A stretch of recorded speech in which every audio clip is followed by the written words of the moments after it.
wonderful to see so many friendly faces and familiar faces tonight. Thanks for coming out on this gorgeous evening. I'm Star Latronica, and I get to be the director here, so that's pretty cool. And one of the cool things is that I get to find out more and more about Brattleboro literary history. So tonight, we get to hear about Mary E. Wilkins Freeman, who enjoyed distinguished accolades throughout her career as a short story writer and novelist.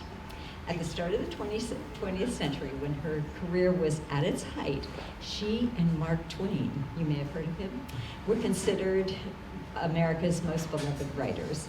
She launched her literary career while living in Brattleboro, and she never severed her ties to the Green Mountain State. And as Jenna Rose Nethercott, another Brattleboro literary superstar, said this afternoon when we were talking about this program, Mary E. Wilkins Freeman, she's amazing. And speaking of contributors to the literary legacy of the area, I want to recognize some folks in the audience. I want to recognize Sandy Rouse, who is at the book sale table, who is the founder of the Brattleboro Literary Festival. Now, I knew about the Brattleboro Literary Festival, which is having its 21st year this fall, October 13th through 15th, mark your calendars. I knew about the Brattleboro Literary Festival for years, and we would come and enjoy it long before we moved here. But then I did not know the extent of the local luminaries until the Brattleboro Words Project brought them to life, and the director of the Words Project is also over there at the book sale table, Lissa Weinman. So let's have a big hand for those two. And then finally, also I want to recognize the person who proposed this evening's program and made all the connections, my predecessor and my friend, where did he go? Jerry Carboni, there he is. So, I get to introduce Brent. Brent Kendrick, PhD, is widely known for his scholarly work on Mary E. Wilkins Freeman, and is the editor of the Infant Sphinx, Collected Letters of Mary E. Wilkins Freeman, praised by the Journal of Modern Literature as the most complete record to date of Freeman's life as a writer and a woman. He is working on a new 2-volume update, Dolly, Life and Letters of Mary E. Wilkins Freeman, Volume 1, The New England Years, that's the one we read, and Volume 2, The New Jersey Years. He earned his PhD in American Literature from the University of South Carolina, and after a 25-year career at the Library of Congress, where he received the institution's Distinguished Service Award, he relocated to the Shenandoah Valley of Virginia and taught American literature and creative writing at Laurel Ridge Community College. The State Council of Higher Education in Virginia named him one of the top 12 educators in the Commonwealth, and he received the Chancellor's Award for Teaching Excellence. He was also the first recipient of the Susan S. Wood Professorship for Teaching Excellence. And this gorgeous new edition of Green Mountain Stories, with the title as it was initially intended, is available for sale and signing after the program. So let's have a big hand for Brent.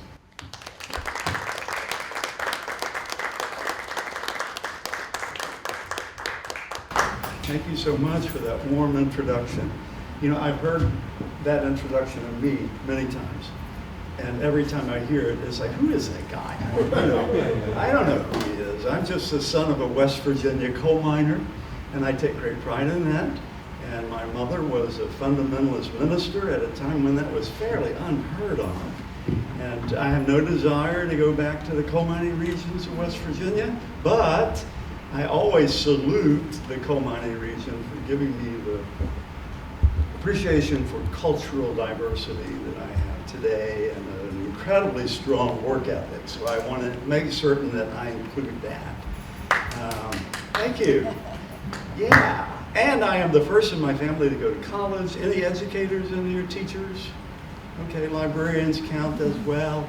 You know, I'm proof positive of the transformative power of education.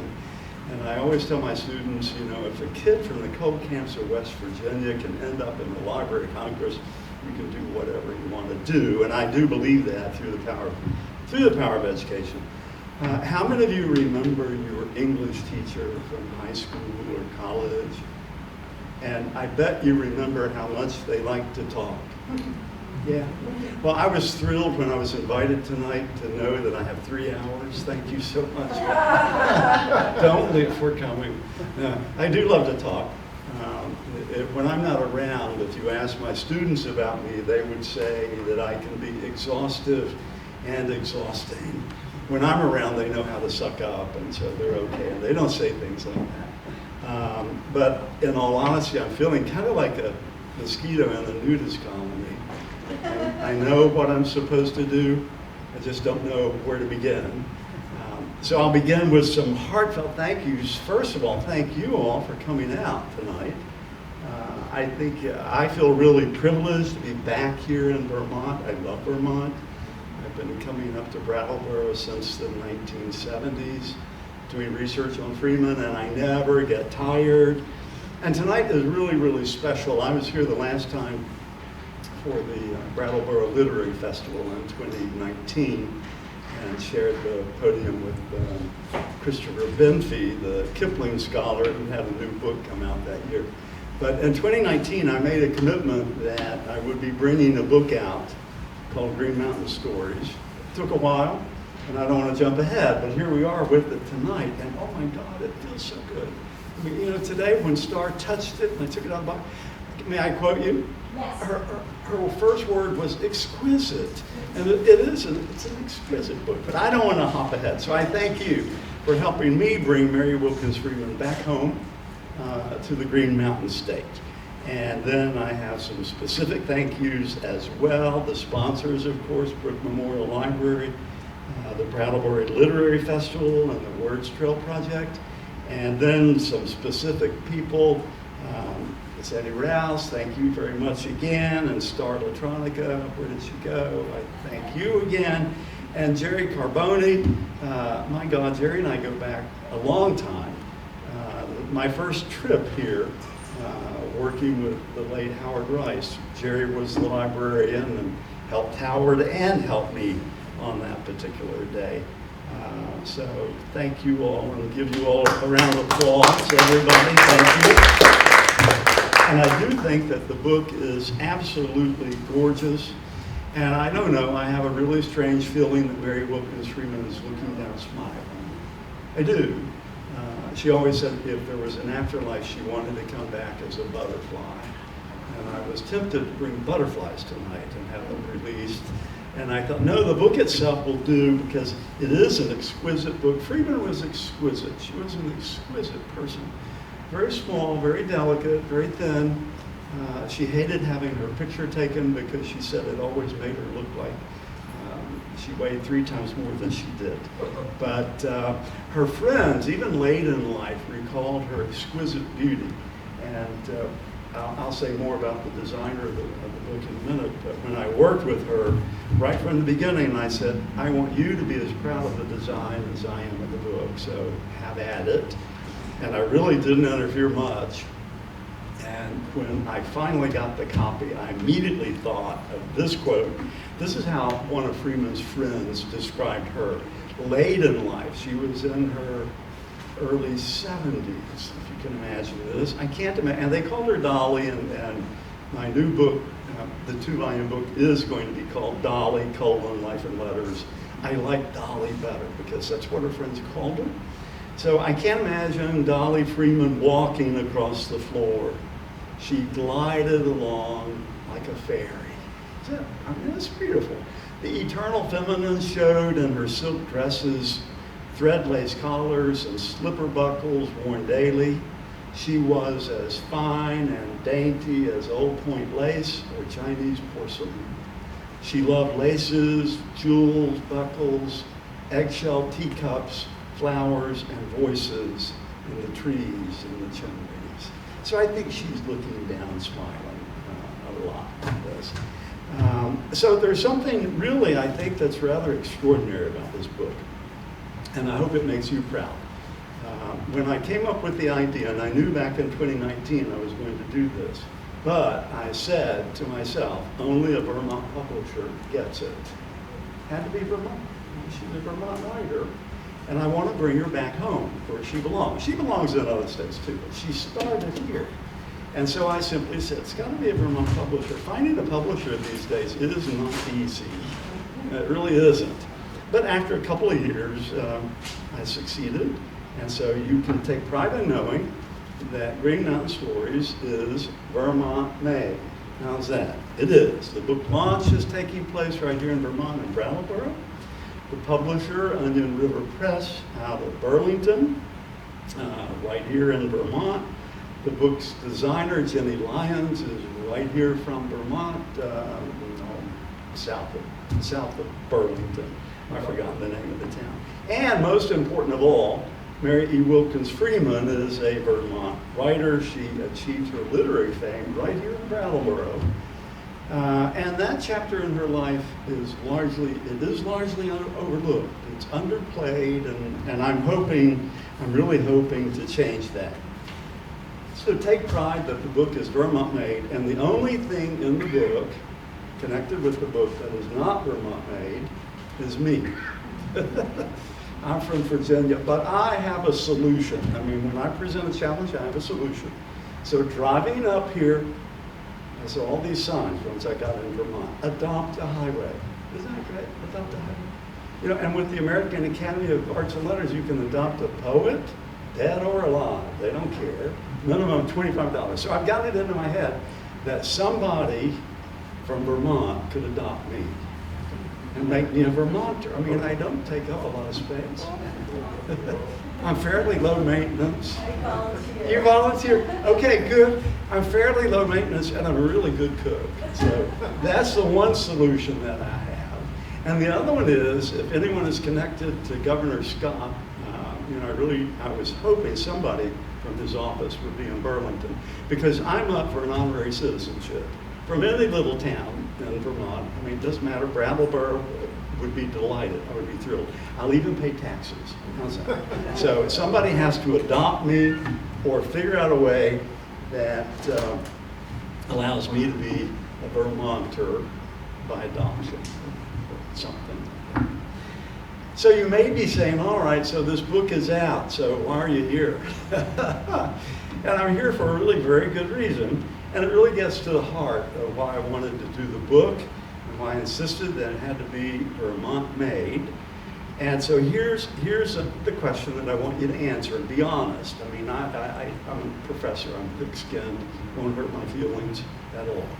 Before tonight's publicity lured you in, I tried to grab people off the street, but I didn't see it wrong. Before tonight's publicity lured you in, tell the truth. How many of you have ever heard of Mary E. Wilkins Freeman? Let me see hands. Okay, it's a little better, but not all the hands went up. Not all the hands went up. And I'm really not too surprised. I'm not too surprised. It's getting a little better, but it's not as good as it ought to be. So when I started doing my research in the 1970s, young, naive graduate student who liked to make cold knocks on doors, stop people in the street. And so I went to Randolph, Massachusetts, where she was born in 1852. And then after that, I came up here to Brattleboro, where she moved with her family in 1867.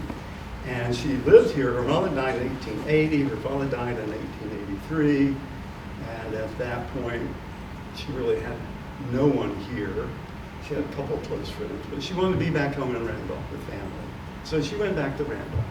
She never severed her ties here. Her dad owned half of the Wilkins steam block, and Mary Wilkins Freeman inherited that. She kept it her whole life. But in 1902, she married a guy from New Jersey and moved off to New Jersey. Anyone see the problem? Part of the problem that she's encountering? I think. And it seems subtle, and it didn't really hit me until I kept knocking on doors and saying, I'm doing research on Mary E. Wilkins Freeman. And they would say, Mary who? And that happened to me yesterday, actually, at an art studio, Fire Art. Yeah, I had a delightful conversation.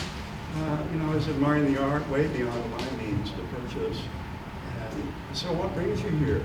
Oh, I'm doing research on Mary Wilkins Freeman. Who? But I paused for a minute. I'm going out on a limb here because I've spent the last week at a cottage owned by Johnny Swing. Does that ring a bell, Johnny Swing? Yeah, well, she knew who Johnny Swing was, of course, and even today I mentioned Johnny Swing, the guy who does that $90,000 sofas out of Hoarders. It's fantastic.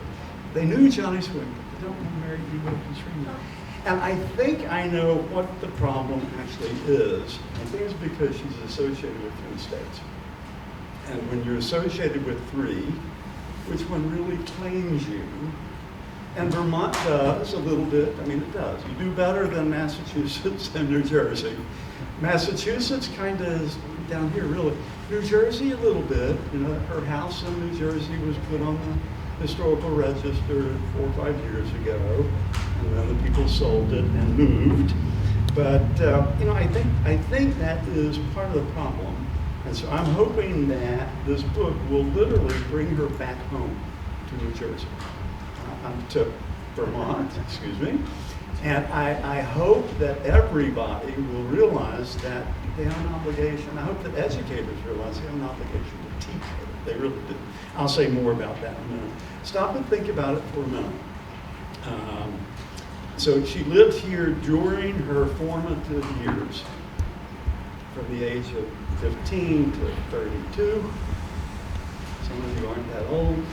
Think about those years in your life and what was happening.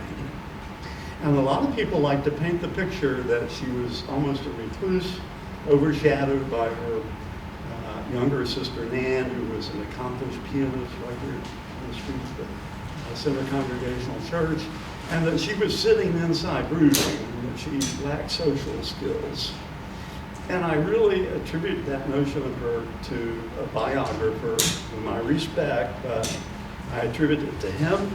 The fact of the matter is that she was writing, and she was getting published. I mean, you're the small-town girl in Brattleboro being published in Century magazine, one of the premier magazines of the day. She was being published in Wide Awake, the premier children's magazine of the day. And in 1883, when her father died, before he died, her book, Decorative Plaques, came out. Has anyone heard of Decorative Plaques? It's a children's book. There are 12 plates in it. They're gorgeous, one for each month. The publisher sent her the plates, and she wrote a poem for each one. It sounds a little like a calendar almost. But it's an exquisite book, 1883. If you're lucky enough to find a copy today, I have one, but I didn't bring it, you're going to pay $1,500 at least for that book. So this was the writer who was still here in 1883, writing and getting published. And I think that, gets downplayed a little bit. So she was a major. And people need to know her aside for other reasons. She was the first recipient of the William Dean Howells Gold Medal for Fiction. I mean, how many of you know William Dean Howells? I have to ask questions. Not many people do. He was the arbiter of American literature in the 19th century. I mean, you had to get past William Dean Howells if you wanted to make it. And he recognized her talent. He really did. And so in 1926, when the American Academy of Arts and Letters awarded its, think of this, 1926, I mean, that's 4 years before she died. She's 74 years old, long out of print. She has lost her popularity. A brand new generation of writers has come along, and she knows it. I mean, she's well aware of it. She's still writing, but she says, I can't compete with this new generation. But in 1926, when the American Academy of Arts and Letters, which still exists, which really is the most prestigious institution of artists today, 300 members a year, artists, writers, architects. They are elected to membership. It's for life. And no one gets on there until someone dies. So, I mean, it's 1926. She was the very first recipient of the William Dean Howells Gold Medal for fiction. That is an incredible tribute. In 1926, she was one of the first 3 women elected to membership in the American Institute of Arts and Letters.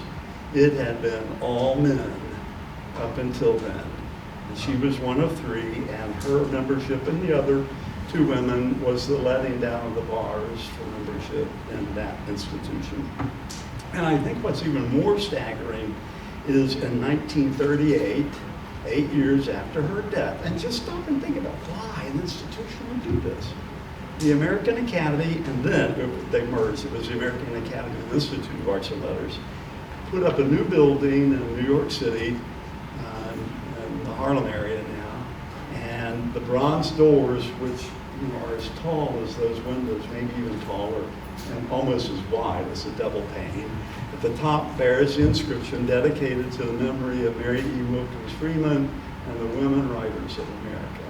I know of no tribute to an American writer that is higher than that. I really don't. And I want to go back to the Howells Gold Medal for a minute. It's given every 5 years. Some really famous people, Pearl Buck, that you've heard of her. Eudora Welty, you've heard of her. I know you've heard of William Faulkner, Thomas Pynchon, big, and most recently in 2020, Richard Powers. So my point simply is that I really do, I think that any reappraisal, any reassessment of Freeman has to recognize that continuity of writers who came after her. And I do maintain that had it not been for Mary E. Wilkins Freeman, who was wonderful at exploring warped personalities. She was wonderful at exploring psyches that were sometimes rather frightening. Honorable, but kind of frightening. I maintain if it had not been for Mary Wilkins Freeman, we would not have had Sherwood Anderson, who wrote Winesburg, Ohio, Tales of the Grotesque. And I maintain we wouldn't have Faulkner either. So I go from Hawthorne to Mary Wilkins Freeman to Anderson and Faulkner. So I can't pay her more tribute. And Starr noted that at the turn of the century, she and Mark Twain were America's most beloved writers. She probably will never get back to that status, but some of her stories are just as good as his. So I think that, we've got a writer who's associated with 3 states, and no one really said, she's mine, you can't have her. Vermont ought to say that. Vermont really ought to say that. Her first short story, Two Old Lovers, not many Freeman manuscripts survive. If you see one on the market, text me, email me, and I'll get it. No, I can't afford it. But occasionally they hit the market. Even occasionally today, letters hit the market.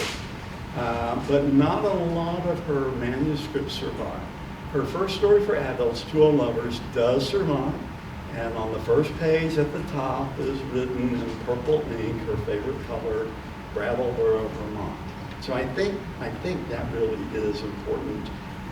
Mary Louise Booth read the manuscript. Her writing was throughout her life so bad that Booth thought it was the writing of a child and almost threw the story away and decided to read it a second time.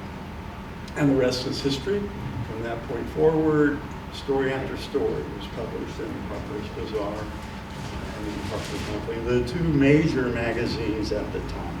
So by 1887, she had gone back to Brattleboro, but many of the stories had already been written right here. Two Old Lovers is one. On the Walpole Road is another.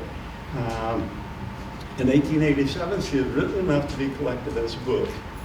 And the title that Harper and Brothers came out with, suggested to her, was, it's a horrible title, A Humble Romance and Other Stories. She hated it. And she wrote to the editor, I feel rather distressed about the title, for I do not like it. I honestly think I would rather write a story than a title. I would ask them to change it now, but I don't like to, for I am afraid it will make too much trouble. That was so Mary E. Wilkins. She didn't want to make trouble. But luckily, I think luckily for me today, for you all, her editor, Mary Louise Booth, saw a Vermont angle. And Booth wrote her a letter. That letter doesn't survive, but Freeman's reply does, and it puts it in context. And Freeman writes back to Mary Louise Booth, "You are so very kind about the title. I think Green Mountain Stories is very pretty." She could have done better than very pretty, but anyway. I think Green Mountain Stories is very pretty, and it won't make any matter, will it? Because I have not, so far as I can remember, mentioned a mountain in any of the stories. I suppose you mean Green Mountain Stories to be equivalent to Green Mountain State Stories, and then that makes it all right and all true. I am delighted to have the title changed, and you are so good to stop and think of that in the midst of your hurry about going away. And you would think that that would have settled it, right? Wrong. It didn't. Miss Booth sailed away for vacation in Europe. And we all know what happens when editors leave the scene. Chaos happens. No, for real. She wasn't there to remind Harper and Brothers, hey, she wants Green Mountain Stories. So Harper and Brothers advertised the book nationwide under various titles. It came out advertised as Humble Romance, sometimes as Green Mountain Stories, sometimes as Humble Romance and Other Green Mountain Stories. And then ultimately it came out under the title A Humble Romance and Other Stories. I've given them, I don't want to give any more, you won't buy the book, you have to buy the book. It'll make a wonderful gift for all of your gift-giving purposes for the rest of the year. There's a full commentary here that explains the backstory, so you can read all about it. My key point is that Freeman's literary beginnings are solidly anchored here. Like any writer is influenced by place, tremendously influenced by place. And the roots go back to Massachusetts, and there's certainly that influence in her fiction. But she launched her career here, not there, here. And by the time she moved to New Jersey, she almost despaired because she couldn't get into it. She just couldn't get into it. So here's what I maintain, and only time will tell. The sales of the book might tell. I think if this volume had come out initially under Green Mountain Stories, everybody in Vermont would have identified with this volume of 19th century stories. She's Vermont's most famous writer from that period. I mean, that's the real bottom line. And I think that Vermont would be claiming her. You know, I picked up a brochure yesterday about famous Vermont writers, and I'm going to write whoever did it because her name needs to be there, and this title needs to be there. So I think Vermont would have claimed her. I think it's really fitting that she's brought back to Brattleboro, back to Vermont, with the book published under the title Green Mountain Stories. I hope it brings inspiration to readers throughout the state. A couple of people from the Burlington reading last week have already reached out to me to say, where has she been? Why haven't I known her stories? They're really just delightful. And they are delightful. They're uneven, but they're delightful. So I hope it brings great inspiration. I hope that every household in Vermont, tell your friends, every household in Vermont should buy a copy of Green Mountain Stories.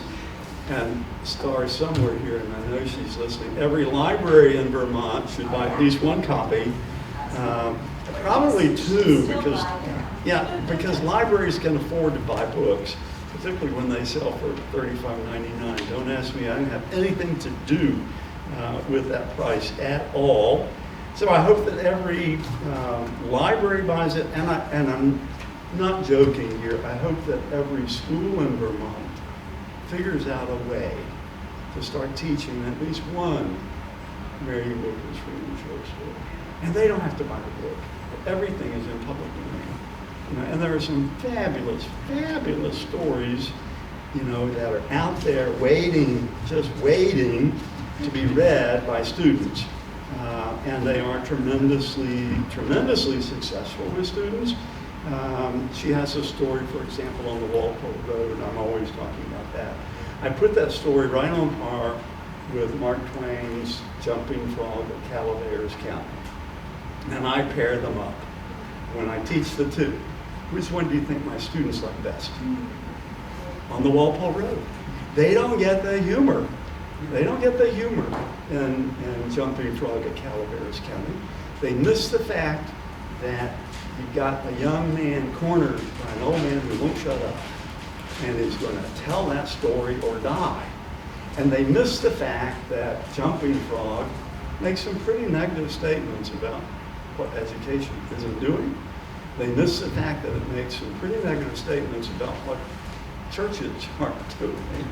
But with Freeman's on the Walpole Road, they actually get it. And I will read I'm not going to read much. You need to read the stories. But I'll read just to give you an idea. So, the two women, a woman in her 70s and a younger woman in her 40s, driving presumably from Brattleboro to Walpole. And the younger woman is driving the buggy, and so they're going along. It looks like a storm's coming up maybe.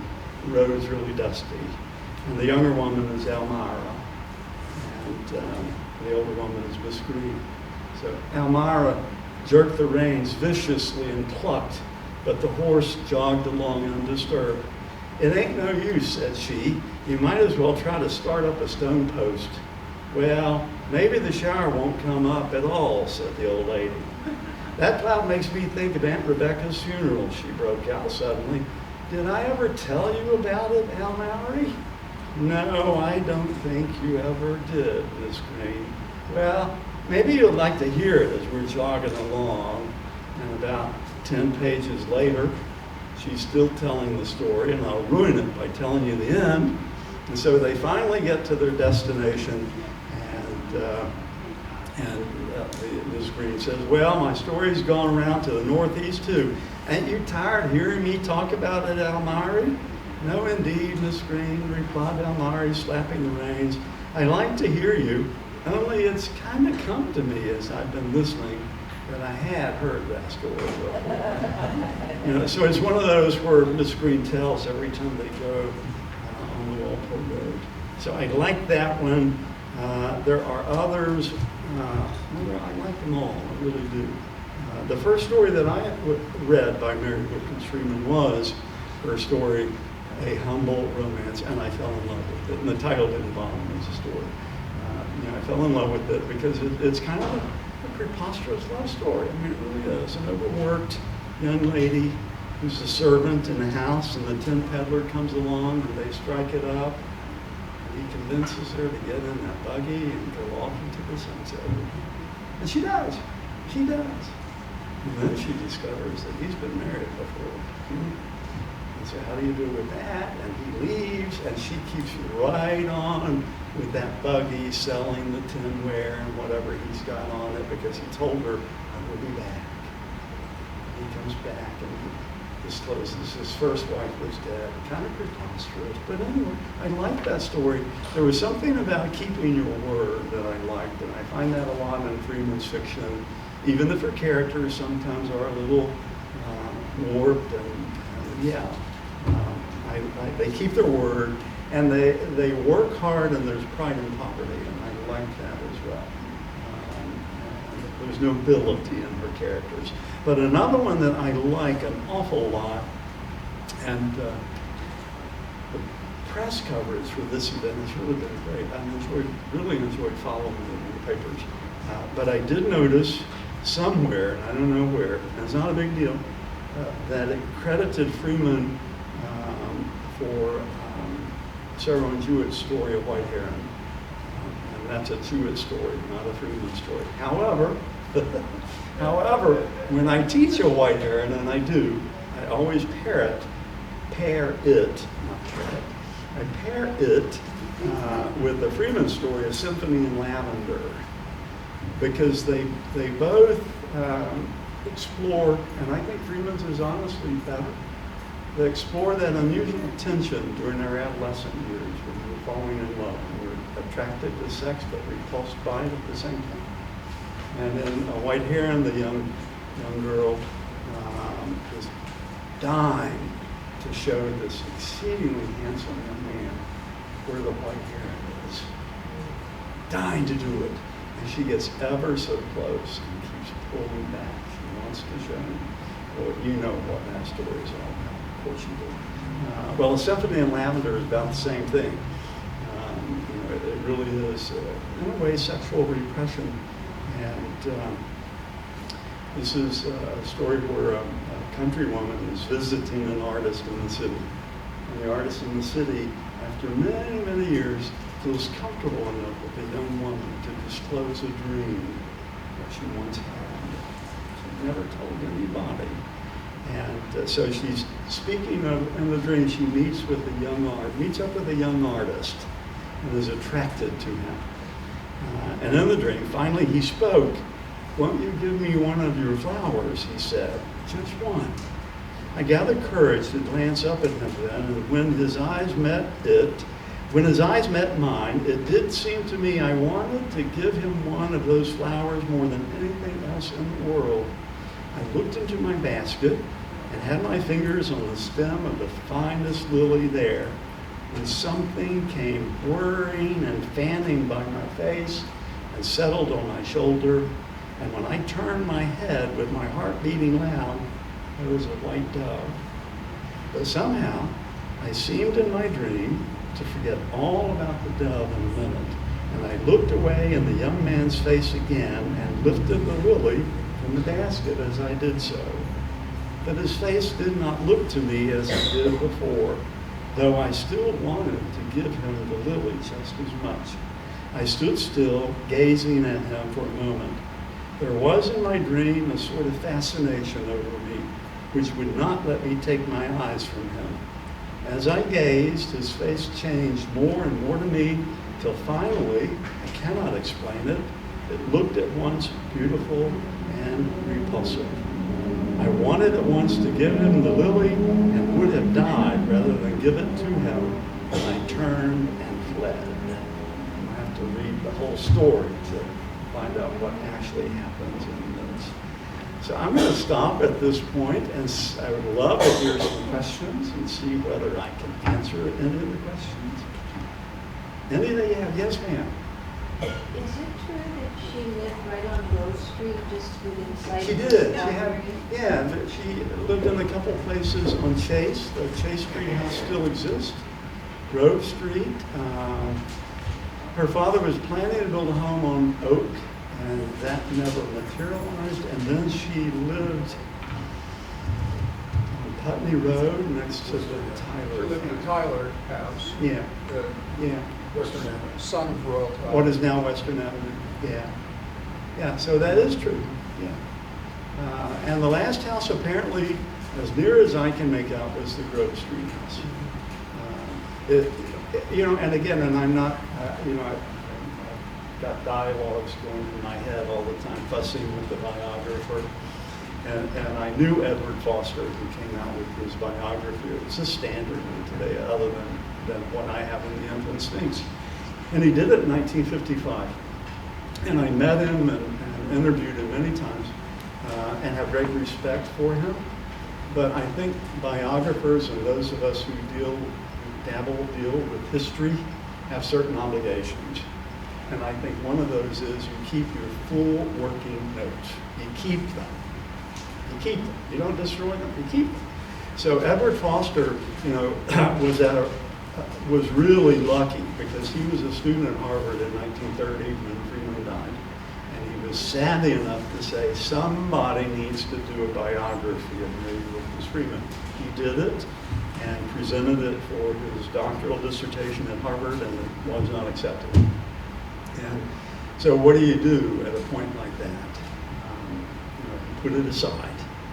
And he went on with his educational career, became a professor, taught at Georgia Tech. And then in 1955, he resurrected it.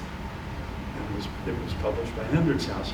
So again, none of that is intended as criticism, but in 1930, when he was alive and writing her biography, a number of people who knew her were still alive. Allie Morse, who was one of her childhood friends, from here in Brattleboro, living at the Home for the Aged here in Brattleboro. Evelyn Sawyer Severance. Those two friends. There were other relatives and all, and he interviewed them and amassed lots of notes. And one of my biggest frustrations when I'm working with his biography, there will be a quote from a letter, 2 sentences, and I'll look at the documentation in the back and it will say, letter given to me by. And I'm like, where is the letter? Where's the full transcript of the letter? And so, you know, for a writer who was born in 1852 and died in 1930, that's a long life. More than 50 volumes, you know, motion picture. That's a long time to live. His biography is, I think, 150 pages. I think Brattleboro gets maybe 10. That's not much. That's not much. And he did the best he could. Don't get me wrong. He really did the best he could. But he paints the picture, the poor Wilkins household, and indeed, you know, there may have been a level of poverty. What I'm finding, though, more and more in my research is that even though her dad may have been considered a local handyman, he was an active architect and housewright, building properties here that were selling. And that was going on right before he died. You know, his dry goods store wasn't tremendously successful, but he had the good sense to hold on to the property. And, you know, before he died, he was renting it out to a druggist, a dressmaker one year, and Freeman held on to that property her whole life and rented it out. It's fabulous. You know, and that actually was the last piece of property that was settled in her estate was her share of the Wilkins steam block, and it was sold to the Brattleboro Home for the Aged. So, one last thing I'll say about Freeman and take another question. She is, without doubt, the most phenomenal businesswoman as a writer of the 19th century. She started out here at $962 in cash. That's not much, really isn't. And she had her dad's property, which she rented, but she wouldn't have gotten a lot out of that. And through nothing more than the power of her pen, when she died in 1930, and everything was auctioned off because she had no will, and that's part of the other dilemma with Mary Wilkins Freeman's literary heritage. The constant dollar value today would be close to $6 million. That's staggering. I'm just staggering. Anybody else have a question? Yes? How did you decide on the arrangement of the stories? Are they written chronologically? Thank you very much for asking. The stories actually follow the same order of the stories in the Humble Romance. And I will say as well that I have to clarify this because Onion River Press thought I took the plates from another book. I typed them all myself because it's a great way of learning about a writer. And I was mindful of that. She had made the comment that she hadn't talked a lot about mountains. She doesn't. But if you know Vermont flora and fauna and village names, you'll see Vermont an awful lot here. So I, with my Columbus method, find it and land on it, that's how I type. I prepared the manuscript, had it proofread professionally 3 times. So if you find typos in it, blame Mary Wilkins Freeman.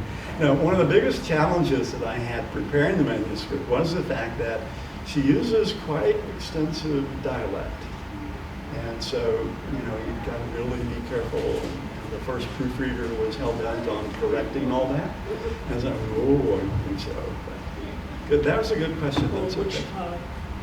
So were they written chronologically? Is the first story sort of No. early story? Oh, okay. I followed the thrust of your question. No. I like that question even better, actually.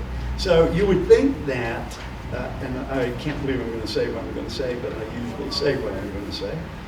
So the lead-in story and the lead-in title is A Humble Romance. That wasn't her first story. That was her first story published in Harper's Magazine. Her first story was Two Old Lovers, published in Harper's Bazaar. Now, wouldn't you think that would be the lead-in story, and maybe even the title? And I've got my own sexist notion. It's because a man edited Harper's Magazine, and a woman edited Harper's Bazaar, and Harper's Magazine sold more copies than Harper's It's bizarre. So I think the publishing house, the House of Harper Brothers, simply said there'll be greater name recognition if we use a lead-in story from Harper's Magazine. So no, to answer your question, Vincent, they're not in any particular, the order here is follows the original text. But the original text does not follow any order at all. They're not chronological. I've never figured Her out. most recent story. I'm sorry? Which would be, for example, her most recent story? From this collection, Yeah.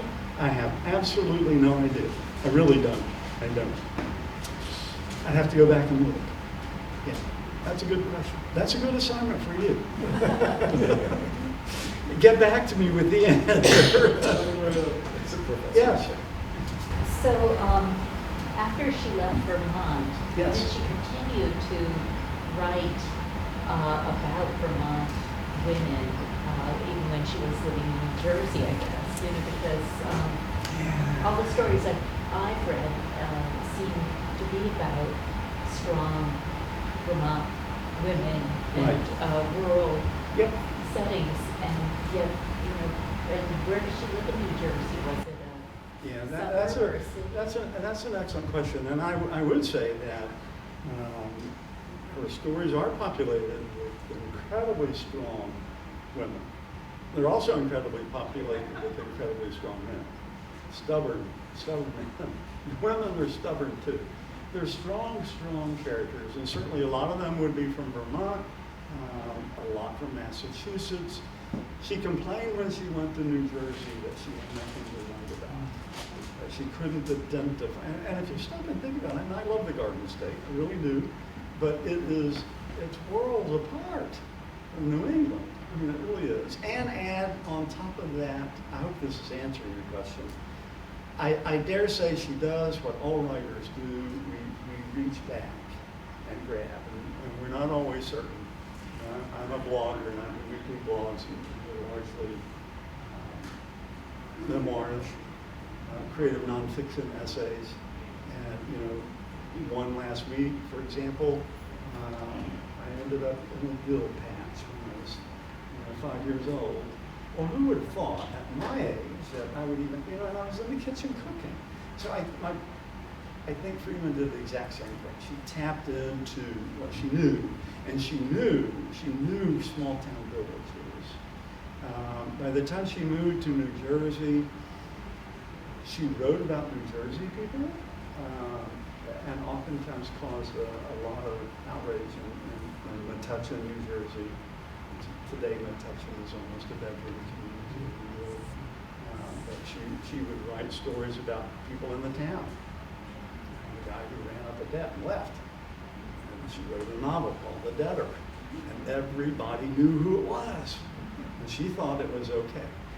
It wasn't one of her better books. But I will add that during her Jersey years, she did something, and I was thinking about this just the other day, her psychological studies.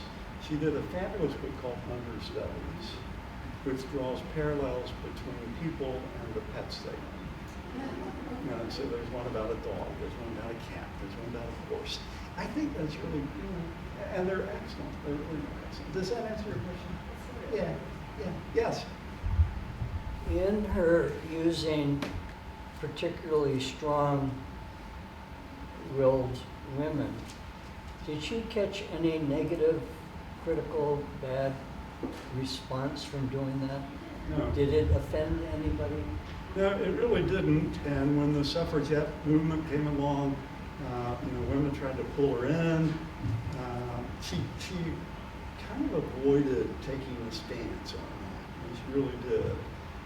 But she celebrated strong. She was a strong woman. I mean, she really was. She was small and petite, but she said somewhere once, and stop and think about what she was doing with an audience.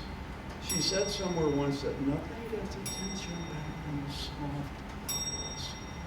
And she would deliberately whisper, "Go let him listen." So she was a strong woman.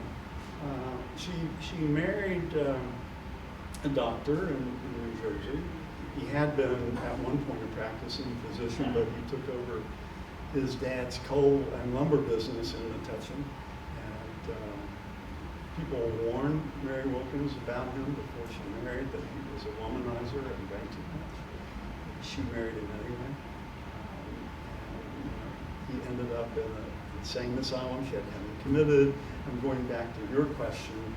So the New Jersey years weren't her best years. They really personally, and I think that had an impact on her writing. And again, you know, by the 1910s and forward, you've got Jack London and new writers coming in.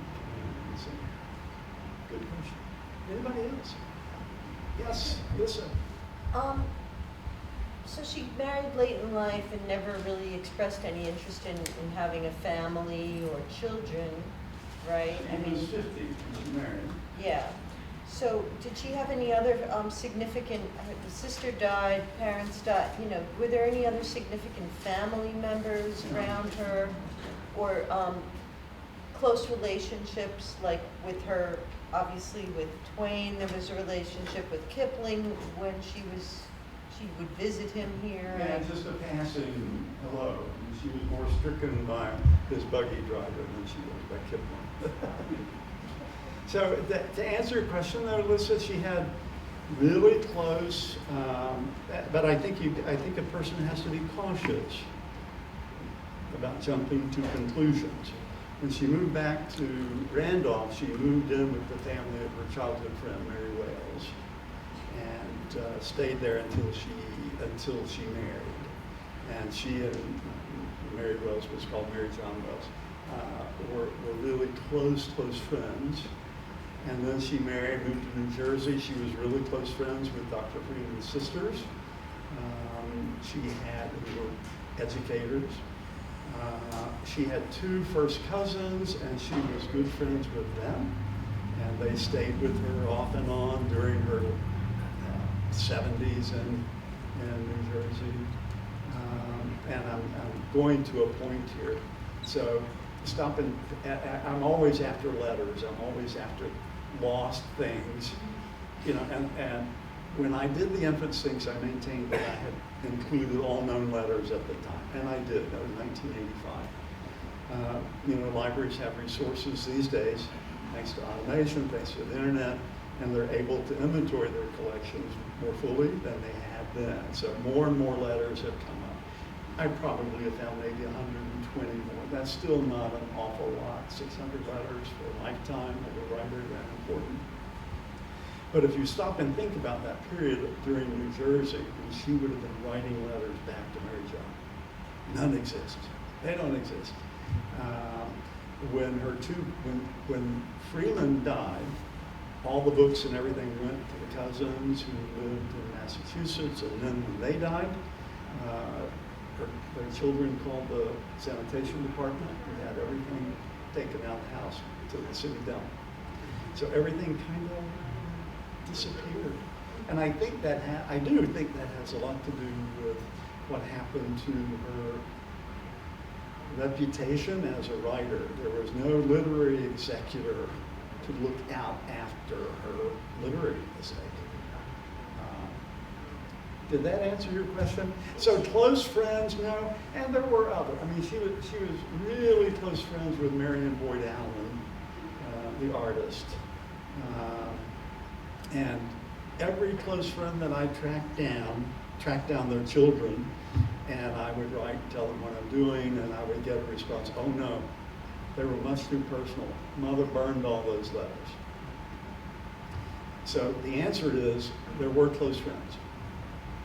Maybe one day I'll figure out the real nature of the friendship. Also, the letter to Brattleboro toward Yes. the end of her life is so charming. That's a fabulous letter. But you know, that again, and I think for that letter and a lot of the PR that she got in Brattleboro during that time, you can thank Charles Crane, who was a local reporter here, and he reached out to her, you know. He was bold enough to reach out. Here's a famous writer. What do you got? Reach out to her, you know. And that's what he did, and he asked for the letter, and it is. I think that's one of the most charming letters in the whole book, you know, those things. But just the other day when I was coming up here and I was thinking about Brattleboro, I mean, I think about Brattleboro a lot. Don't forget, somebody needs to adopt me or make me a citizen. No, and one of her last letters, I think it was maybe the next to the last letter in the entrance, sings to Allie Morse, who was at the Home for the Aged with Evelyn Severance. And it's excerpts. And she says, Brattleboro, she says, how I love the winter landscapes in Brattleboro. And she would stand at the top of High Street and look. And she talked about sitting in the church and listening to the whippoorwills instead of listening to the minister. But she ends the little snippet by saying, Brattleboro made a great difference in my life. And it did. I mean, it really did. Let me see, what can I say to add to that? She was an honorary member of the Daughters of Vermont, kept that membership all the way up until that. Massachusetts didn't do that, New Jersey didn't. So she kept her Jersey ties. Jerry. So, in November of 1943, in South Portland, Maine, there was a freighter commissioned, the SS Mary Wilkins Freeman. Is that still afloat? I thought I was the only one who knew that. How did you come upon that? But read it. I mean, say it again louder so everybody hears you. November of 1943 in South Portland, Maine. I don't know who did it, but a freighter was commissioned as the SS Mary Wilkins Freeman. And where did you find him? That's in the Patriot Ledger from Quincy, Mass. November. Yeah, okay, I'm just being nosy because I know that too. And that's one of those things where you scratch your head and say, how the hell did that happen? And I do the same thing because we all know how buildings are named. I mean, we're well aware of connections and money. And, so in 1938, when the American Academy of Arts and Letters dedicated those bronze doors to Mary Wilkins Freeman and to the memory of Mary Wilkins Freeman and the women writers of America, who was instrumental in pulling that off? She had nothing to do with it. This was 13 years after her death, too, so. Yeah, I mean, In the middle of a war. Oh, I know. I mean, I'm fast, and Jerry, I maintain that, and this is one of the riches one of the joys that I'm getting from what I'm doing with Freeman is, now I can go through newspapers online, and I've literally read thousands. And Freeman was in the press during her lifetime almost every day. I mean, you pick up the paper, and we're not talking page 10. We're talking front page. The New York Times or one of the New York papers, when she was having her courtship, on again, off again, courtship with Dr. Freeman, had a front page headline, please, Miss Wilkins, marry the good doctor and get out of public view. I mean, she was a celebrity. And at one time, she loved to bake and she loved to play cards and she loved to bake. And she baked a cake once for a party in New Jersey.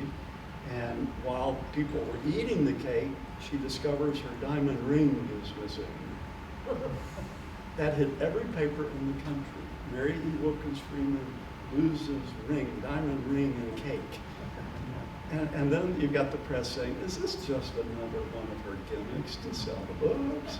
But my point is that she was in the press every day. So I Yes. have another idea. Yeah. Just make one comment. So, besides making you an honorary citizen of Vermont, how about this? I mean, Mary is buried in the Hillside Cemetery, Scotch Plains, New Jersey. Uh-huh. Is there any way we can disinter her and bring her here? And we can get her next to Saul Bellow, maybe down in. Oh, I know, wouldn't that be fantastic? I don't know of any way you can, I thought for a minute you were going to suggest that I be buried there. Where people end up is absolutely fascinating. So I'll bore you with this. It'll be quick. So I've been up here since last Tuesday, and I've traipsed around in cemeteries collecting ticks. They're everywhere. I thought they were in my yard, but I mean, I went in one cemetery, and 10 minutes later, it's like I felt one crawling up my leg. Yeah, a tick. Anyway, so her best friend, Evelyn Severance, died in the Brattleboro Home for the Aged in January of 1939. Great. So, she was married to a well-known doctor who's buried up in Shelburne Falls. Okay, fine. He was married before, so maybe that's how you ended up there. So the obituary says that her body was being held in some mausoleum here until spring, when she would be buried in Newfane. And it's like, okay. And so I had read somewhere that there was a Sawyer plot, lady named Sawyer, in Newfane. And she had a son, Evelyn Kendall Scott Severance, who died in 1923, and he's buried out in Newfane. So it's like, okay, and why do I care? I don't know. You know, there might be somebody else buried. You connect the dots. So I never did find her grave. Never did find her grave. So I've got homework to do. I found her son's grave. Do you use Find a Grave? I'm sorry? Do you use Find a Grave? Yeah, I'm traipsing around. I found her son's grave, but I didn't find hers. So anyway. So now I doubt that you'll have luck in bringing, but I have always wondered about that. I really have. You know, why? Well, and this goes back, Lisa, to your question. Henry Mills Alden had two daughters who were both artists, and she was very close to them. And they're buried in the same cemetery that she is buried in, almost, you know, in adjacent plots. So that's the only reason I can figure out why she ended up buried there, as opposed to being taken back to Randolph or her family was buried. Yes, sir. Were there any alcoholics identified in her family? Her own family? No, I understand. No. No, I mean, none that I have discovered. No. No. Why'd you ask that question? What angle are you thinking about that I might need to think about? Alcoholism can have a predictable, curious, repetitive route through generations. Okay, yeah. But you know, a lot of scholars on the literature of New England after the Civil War maintain, and I think there is an element of truth to it, that the stronger, more robust men fought in the Civil War, got killed, or ended up going west. And it was the left behinds who became the characters of Mary Wilkins Freeman's stories. And oftentimes it does seem to be the case.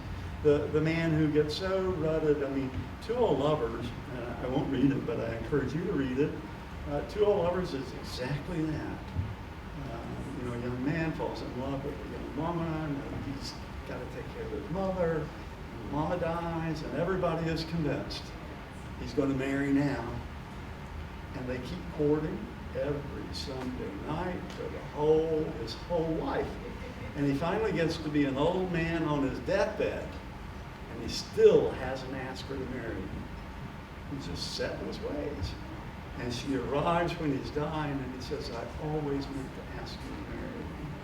So it's that kind of, I find characters like that. You must know people like that. I know people like that. Probably in my own family. Maybe me. Yes. Not a question, but maybe most people here know there's a historic marker in West Brattleboro to Mary Wilkins Freeman. Yes. So, yeah, this would know. At the 5 years Glenwood ago. Ladies Seminary. Yeah. Brent was there. Brent was at the ceremony. I was at the ceremony. Yeah. A windy day. It was a windy, rainy day. Windy. Yeah, I found a photo of that the other day, It's and I couldn't wonderful, see though. anything because of We my had big the umbrella. 6th grade from Academy School, all the kids trooped over. It was really Yeah, and that was really very lovely. A young student there read a passage from one of her stories. I use Freeman in teaching creative writing. You know, I love Mary Wilkins Freeman. I do. Some of her endings just drive me crazy. The stories, and I will give a story to my students, and I'll say, pick it up on this page. Give me a new ending. And they love doing that. I mean, you know, and it gives me a better insight. Oh, maybe her ending wasn't that bad after all. But, you know, I just find that, you know, what's another story, and I'm not going to read it, but just so you know, because I do like making comparisons. You know, I will put her story, The Bar Lighthouse, which is in this book, almost side by side with the Stephen Crane story, maybe even The Open Boat.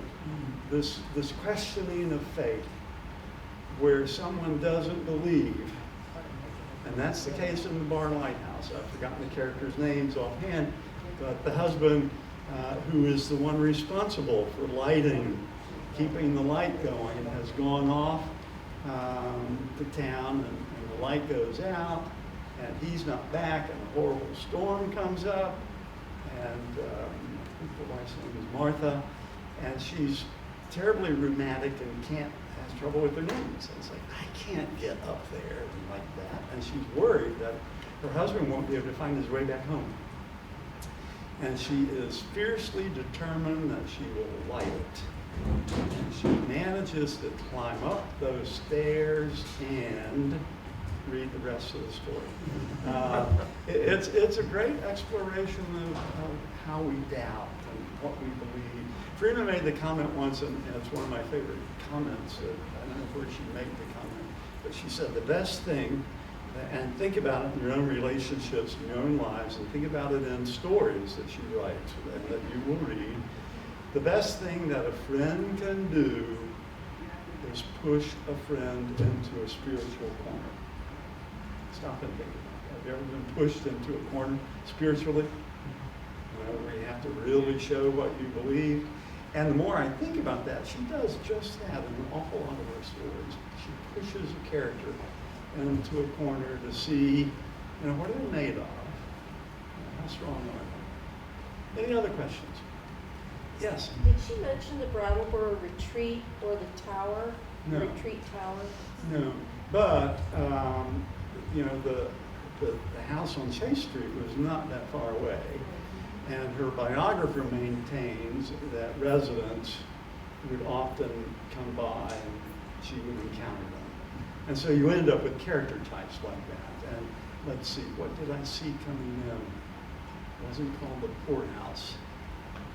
Someone help me. Was it called the poorhouse? Out at the farm, Port Grafton. A poor farm, something. Yeah, maybe, where people who didn't have any money go. That figures prominently in a lot of her stories. Lots of stories. Yeah. So, these are great questions, I'm enjoying. Any other questions? Anybody? All right, well, again, thank you all so much for coming. I really appreciate it.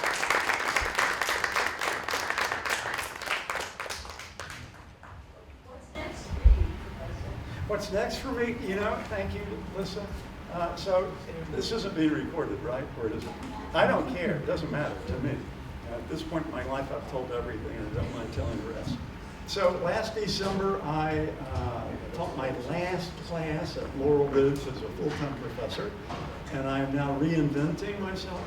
I don't allow people to say he retired because there's tire in there, and I ain't no ways tired. So I'm reinventing myself, and let's see. You asked, so I'm going to show you. So I had two books actually, and I'm not selling this one here, but I had two books come out this month. This one, and then in April, this delightful book, In Bed, My Year of Fooling Around.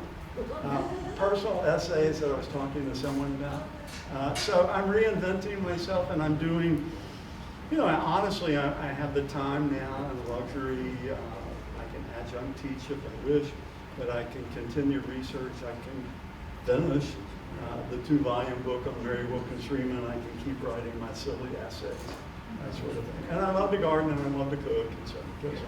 Thank you. Good. Anybody else? Okay.